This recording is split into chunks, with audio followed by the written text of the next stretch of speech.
আচ্ছা, তোমাদের কি কোনো দিন এরকম হয়েছে যে মনটা বড়ই বিরিয়ানি খেতে ইচ্ছা করছে, কিন্তু বাড়িতে বানানো তো ভীষণ চাপ, মানে ভীষণ হ্যাপা, কারণ অনেক রকম জিনিসপত্র লাগে, আর দোকান থেকে কিনে বারবার খাওয়াটাও কিন্তু পসিবল হয়ে ওঠে না।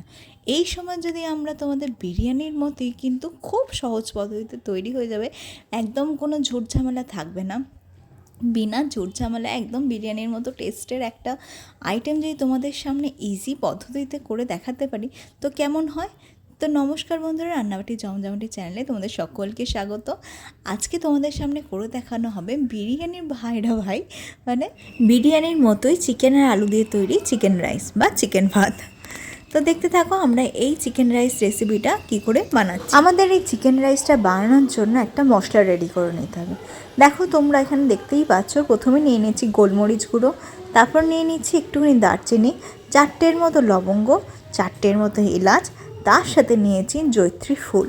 এবার সমস্ত মশলা আমরা মিক্সার গ্রাইন্ডারে বাটির মধ্যে ঢেলে নিলাম। এবার দেখো একটা গ্রেটারের সাহায্যে জায়ফল নিয়ে সেটা একটু গ্রেট করে নিচ্ছি, মানে গুঁড়ো করে নিচ্ছি। এবার জায়ফলটা হাতে গুঁড়ো করলে আমরা বুঝতে পারবো পরিমাণটা কতটা কী হচ্ছে না হচ্ছে। যদি আমরা ভেঙে দিয়ে দিই তাহলে কিন্তু পরিমাণটা বেশিও হয়ে যেতে পারে। তো দেখো আমাদের এইটুকু গুঁড়ো লেগেছে জাস্ট, এটাও আমরা এই মশলার সাথে মিশিয়ে দিলাম। এবার এটা ভালো করে গুঁড়িয়ে নেব। দেখো আমাদের এই শুকনো মশলাটা খুব সুন্দর করে গুঁড়ো করা হয়ে গেছে। এবার আরেকটা মশলা রেডি করে নেব। দেখতে পাচ্ছ এখানে নিয়েছি রসুন, এখানে প্রায় 9-10 কোয়ার মতো রসুন আছে, আর তার সাথে নিয়েছি আদা কুচি, এখানেও খুব অল্প পরিমাণেই আমরা আদাটা নিয়েছি। এবার এই দুটো জিনিস ভালো করে বেটে নেব। এই চিকেন রাইসের রেসিপিটা আমরা খুব সহজে ঘরোয়া পদ্ধতিতে বানাবো, তাই আমরা কড়াইয়ের মধ্যে দিয়ে দিলাম সর্ষের তেল। তেল আমাদের গরম হয়ে গেলে আমরা এই চিকেন রাইসের জন্য যে আলুগুলো কেটে রেখেছিলাম ডুমো ডুমো করে, তোমরা তোমাদের পছন্দ মতো সাইজের আলু এখানে দিতে পারো, কিন্তু যেহেতু বিরিয়ানির স্বাদ আমরা ঘোলে মেটাবো তাই আমরা বিরিয়ানির মতো করেই আলুটা কেটেছি এবং সুন্দর করে আলুটা ভেজে নেব। দেখো আমাদের আলু ভাজা হয়ে গেছে, আমরা এর থেকে আর বেশি ভাজছি না। এবার আমরা তুলে নিচ্ছি। আলুটা তোলা হয়ে যাওয়ার পর আমরা ওই তেলের মধ্যে আরেকটু সর্ষের তেল অ্যাড করে নিচ্ছি, যেহেতু একবারেই রান্নাটা হবে। দেখো তেল আমাদের গরম হয়ে গেছে, গরম তেলের মধ্যে দিয়ে দিচ্ছি পেঁয়াজ কুচি। পেঁয়াজটা ভাজা হতে থাক, ততক্ষণ তোমরা দেখে নাও আর কি কি নিয়েছি আমরা চিকেন রাইস বানানোর জন্য। এখানে 500 গ্রামের মতো চিকেন নিয়েছি, আমরা মিডিয়াম সাইজ করে নিয়েছি। আর এখানে 200 কি 250 গ্রামের থেকে একটু বেশি হয়তো আতপ চাল আছে, এখানে কিন্তু চালটা আমরা আতপ চাল নিয়েছি, ঠিক আছে। এখানে আতপ চাল 250 গ্রামের থেকে একটু বেশি, তার সাথে 500 মাংস, আর এখানে মাঝারি সাইজের 2টো পেঁয়াজ নিয়েছি। পেঁয়াজটা একটু লাল করে ভাজার পর আমরা যে আগে আদা রসুনটা বেটে নিয়েছিলাম না, ওই মশলাটা ঢেলে দিলাম, দিয়ে এবার সুন্দর করে পেঁয়াজের সাথে ভেজে নেব। দেখো আমাদের প্রায় ভাজা কিন্তু হয়ে এসেছে, পেঁয়াজ রসুন আদা সমস্ত কিছু। এবার আমরা চিকেনের পিসগুলো দিয়ে দেবো, চিকেনের পিস দিয়ে এবার ভালো করে ভেজে নেব। এবার ভাজতে ভাজতে চিকেনটা যখন এরকম সুন্দর সাদা হয়ে আসবে, মানে ভাজা হয়ে যাবে, তখন আমরা প্রথমে যে গুঁড়ো মশলা রেডি করেছিলাম না, সেটাই আমরা দিয়ে দিলাম। এবার সব কিছু দিয়ে ভালো করে একবার কষিয়ে নেব। মশলাটা কষাতে কষাতে আমরা যা আগে আলুগুলো ভেজে রেখেছিলাম সেটাও দিয়ে দেবো, কারণ আলুটা তো আমরা সিদ্ধ করিনি, শুধু জাস্ট একটুখানি ভেজে নিয়েছি।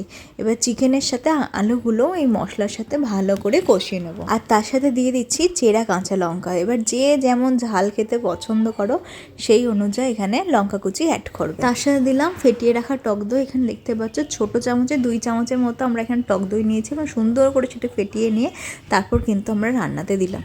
এবার সব কিছু আবারও ভালো করে মিশিয়ে নিচ্ছি। মশলাটা কষতে থাক, ততক্ষণ আমরা দিয়ে দিচ্ছি আমাদের পরিমাণ মতো বা স্বাদ অনুযায়ী নুন।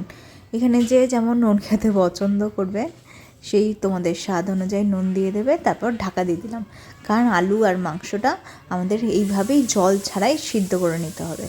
দেখো আমাদের মশলাটা কিন্তু খুব সুন্দরভাবে রসে কষে একদম একাকার হয়ে গেছে। এখানে কিন্তু আমরা কোনো কালার ইউজ করিনি, আমরা হলুদও কিন্তু দিইনি, তাতেও দেখো কত সুন্দর কালার এসেছে।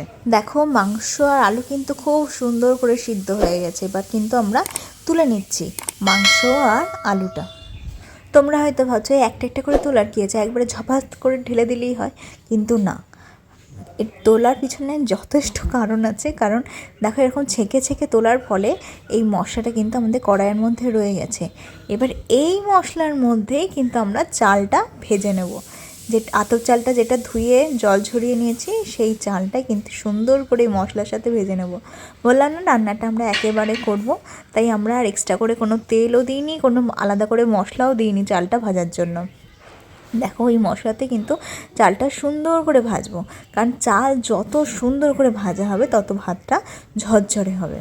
চালটা ভাজতে ভাজতে আমরা স্বাদ অনুযায়ী সামান্য নুন দিয়ে দিচ্ছি, কারণ আমরা চিকেনটা কষানোর সময় তো নুন দিলাম, আবার চালটা ভাজার সময় তো নুন দিলাম, তাই নুনের পরিমাণটা তোমরা ব্যালেন্স করে দিয়ে দিও। এবার আমরা যতটুকু চাল নিচ্ছি তার ঠিক ডবল পরিমাণে আমরা এখানে জল দেবো, কারণ আমরা 250 গ্রাম থেকে একটু বেশি চাল নিয়েছি, মানে যে বাটির বা যেই গ্লাসের পরিমাপে আমরা চালটা নিয়েছি তার ঠিক ডবল বাটি বা গ্লাস অনুযায়ী এখানে কিন্তু জলটা দেবো, মানে যে 1:2। এবার লো টু মিডিয়াম ফ্লেমে আমরা ঢাকা দিয়ে ভাতটা হতে দেবো। ভাতটা যখন প্রায় হয়ে আসবে তখন আমরা যে আলু আর চিকেনটা কষিয়ে রেখেছিলাম সেটা দিয়ে দেবো। দেখো ভাতটা দেখেই বুঝতে পারছো প্রায় অনেকটাই হয়ে এসেছে, তো আমরা দমে রান্না করব, একদম আঁচ কমিয়ে ঢাকা দিয়ে দিয়ে কিন্তু রান্না করব। এবার দেখো চালের সাথে মাংসটাও ভালো করে মিশিয়ে নিয়েছি। এবার আমরা আবার ঢাকা দিয়ে রেখে দেবো, কারণ যতক্ষণ না এই জলটা শুকিয়ে আসছে এবং ভাতটা ভালো মতো সিদ্ধ হয়ে আসছে ততক্ষণ কিন্তু এটা দমে রান্নাটা হবে। আর আমাদের এই রান্নাগুলো তোমাদের কেমন লাগছে অবশ্যই কিন্তু কমেন্ট করে জানাতে একদম ভুলো না। দেখো আমাদের এই চিকেন রাইস রেসিপি কিন্তু খুব সুন্দর করে রেডি হয়ে গেছে, ভাতটা যথেষ্ট ঝরঝরে হয়েছে দেখেই বুঝতে পারছো, আর খেতে কিন্তু দুর্দান্ত হয় এবং ইজি এবং সহজ পদ্ধতিতে তৈরি হয়ে যায়। আমরা এটা তো শুধু খেতে এমনিতেই ভালো লাগে, তার সাথে দইয়ের রায়তা হলে তো আর কোনো কথাই নেই। তো তোমরা অবশ্যই বাড়িতে বানাও এবং কমেন্ট করে জানিয়ে তোমাদের রেসিপিটা ঠিক কতটা ভালো লেগেছে।